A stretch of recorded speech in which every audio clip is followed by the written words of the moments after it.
Il y a un problème, j'emploie pas le mot guerre, il y a un problème démocratique en France dès que les armes parlent. Vous êtes seul à décider. Le Parlement va débattre sans vote, il est juste informé, il n'a aucun véritable contrôle sur ce que vous faites en notre nom.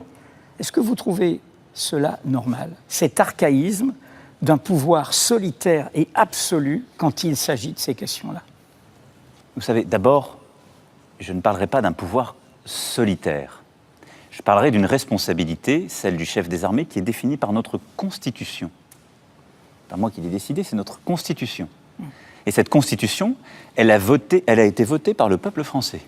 Ça peut vous déplaire, mais c'est le cas. Et donc, cette Constitution, elle prévoit qu'il y a un chef des armées, il ne décide pas seul.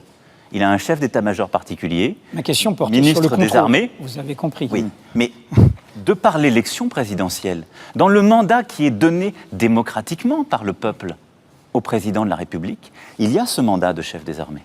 Oui, nous savons ça. Mais nous connaissons la Constitution. Donc mais c'est la question, c'est la question du contrôle. Donc, il y a eu des aventures. Mais la question que vous posez, c'est celle de notre Constitution.